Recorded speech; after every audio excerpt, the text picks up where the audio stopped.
Salut à tous, c'est Benjamin Serbet et bienvenue dans cette nouvelle vidéo. Aujourd'hui, je partage avec vous une astuce hyper efficace pour créer du contenu régulier. Quand vous avez un blog ou que vous créez des vidéos, c'est très important d'avoir du contenu régulier qui sort au moins toutes les semaines. Je pense que c'est vraiment un minimum et c'est à ça que je me tiens depuis quelques temps. Donc une vidéo par semaine au moins, un article de blog par semaine au minimum.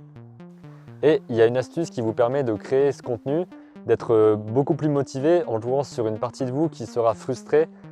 En fait, tout le principe, c'est d'éviter le moment désagréable où quelque chose va sortir qui ne sera pas fini et où vous aurez besoin de rendre des comptes.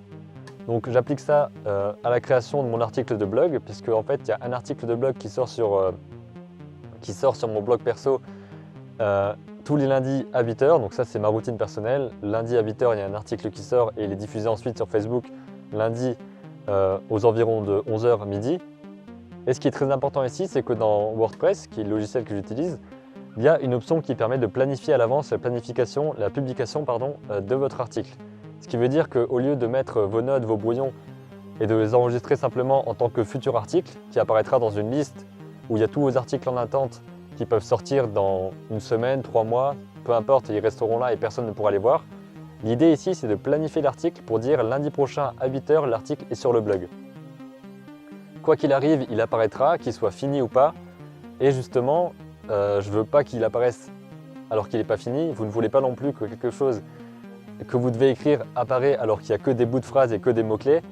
Donc vous allez vous pousser à écrire cet article pour qu'il sorte au moment voulu, sans qu'il y ait de problème et sans qu'il y ait des personnes qui vous disent mais ton article il est complètement vide, ou alors mais qu'est-ce que c'est que ça, pourquoi c'est tout désordonné, pourquoi c'est tout décousu, pour qui tu nous prends pour nous proposer vraiment un contenu aussi mal fait et du coup j'ai plus envie de lire ton blog. Vous voyez un peu sur quoi vous jouez, c'est-à-dire que vous savez pertinemment que cet article va sortir au moment où vous le dites et vous devez l'écrire avant ce moment-là, sinon tout le monde va voir que vous n'avez pas fait votre travail et vous voulez absolument éviter ce moment désagréable.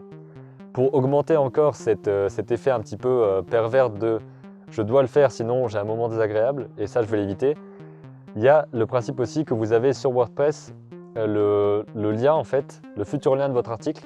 Donc vous pouvez le prendre et le mettre sur votre page Facebook dans une publication qui est elle aussi programmée et qui sort le même jour, par exemple quelques heures après. Donc ça fait que si votre article est fini ou s'il n'est pas fini, il sort sur votre blog et 3 à 4 heures après, il sort aussi sur votre page et touche donc encore une plus large audience et encore plus de gens qui peuvent voir que vous n'avez pas fait votre boulot si vous ne l'avez pas fait. Donc ça vous pousse vraiment à prendre 1 heure ou 2 par semaine. On verra peut-être plus tard comment écrire un article de blog parce que ça peut être assez rapide, je vous montrerai comment je fais. Ça vous pousse vraiment à faire ça pour vous dire il faut que je le fasse et que ça sorte et qu'il n'y ait aucun souci et que je puisse avoir la réaction par rapport au contenu que j'ai proposé. Vous pouvez me dire en commentaire si cette astuce vous a plu, si vous utilisez peut-être des méthodes comme ça aussi pour vous motiver et vous pousser concrètement à créer des choses, à créer des vidéos ou à créer des articles ou peu importe. Si vous devez créer des choses, comment est-ce que vous vous poussez à le faire et que si vous ne le faites pas, il y a vraiment des retombées que vous voulez absolument éviter. Vous pouvez partager ces techniques en commentaire. Je vous invite aussi à partager la vidéo autour de vous si vous pensez que ce conseil vous a été utile et qu'il peut être utile à d'autres personnes. Je vous dis à plus tard pour un prochain conseil en vidéo et d'ici là, n'oubliez pas, créez vos images et racontez vos histoires.